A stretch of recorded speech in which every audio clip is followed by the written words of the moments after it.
5 seconds.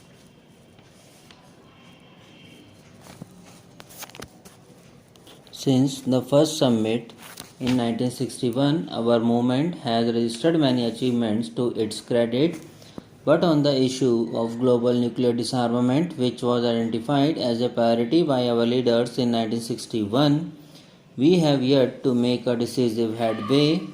With the end of the Cold War, we are convinced that there is a window of opportunity that needs to be exploited. Many sections of the international community are now re-evaluating their earlier positions and becoming convinced of the merits of a phased approach for nuclear disarmament, which they considered too idealistic in 1988. The Canberra Commission on the Elimination of Nuclear Weapons declared that the opportunity now exists, perhaps without precedent or recurrence, to make a new and clear choice to enable the world to conduct its affairs without nuclear weapons. Many others are realizing that the nuclear non-proliferation treaty cannot provide a lasting and genuine solution to the problem of proliferation. It is vital for our movement at this juncture to renew our commitment to the goal of a nuclear weapon free world and take advantage of this environment. Many of us have called on the basis of the document adopted at the Canberra Summit for multilateral negotiations leading to an early conclusion of a nuclear weapons convention prohibiting the development, production, testing, deployment, stockpiling, transfer, threat or use of nuclear weapons and providing for their elimination. India's recent nuclear test took place in a geopolitical environment where our security was becoming even more threatened by the overt and covert nuclearization of our neighborhood. We do not, however, believe now many more than we ever did before that nuclear weapons are here to stay. On the contrary, if the established nuclear weapons states agree to negotiations to abolish nuclear weapons, we will be the first to join. Today, I urge them, as India has urged them so many times before, to join us in the non-aligned movement in negotiating a nuclear weapons convention through which we can eliminate the last category of weapons of mass destruction. The movement, in keeping with its long-standing commitment, is issuing a historic call today for safeguarding our future. Let us pledge that when we assemble at the next summit in 2001, it will be able to welcome the collective decision that nuclear weapons shall not cast their shadow into the new millennium. Apprehension have been expressed in some quarters that recent developments in South Asia raise the specter of an arms race and heightened tensions.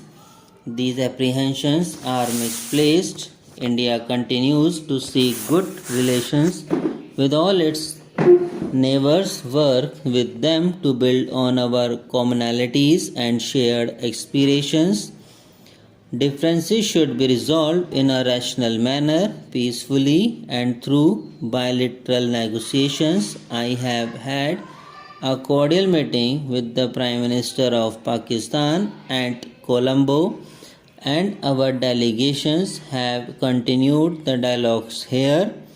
This is not the place to air the difference in some of our positions.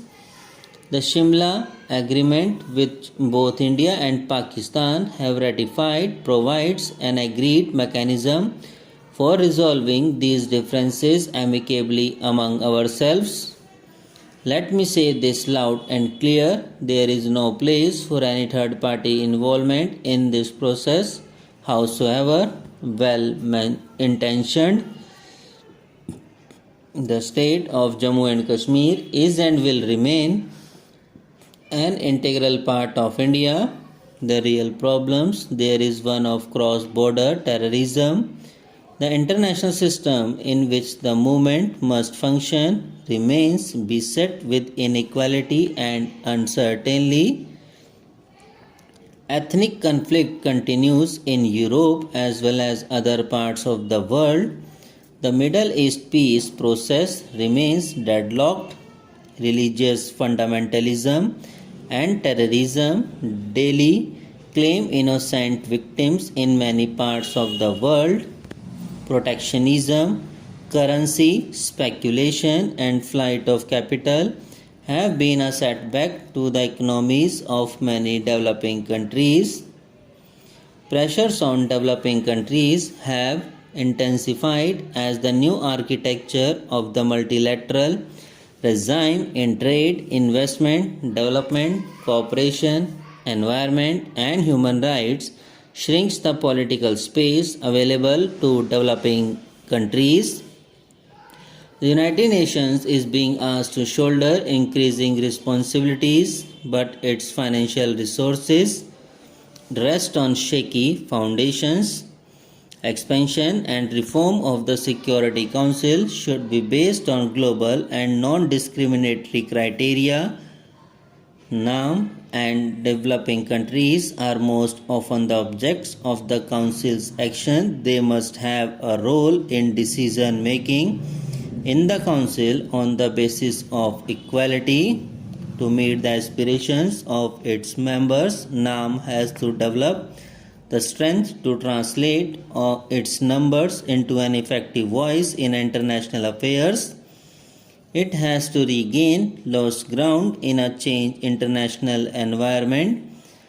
Another priority should be to set an agenda for the management of the international economy. Protectionism has returned in markets of the developed world. Trade and investment are being increasingly used to promote political objectives on labor standards, intellectual property rights, human rights, and the environment. These are defenses thrown up against the recent successes of some developing countries. These members have emerged in the vanguard of international growth. Subscribe now and press the bell icon. Never miss an update.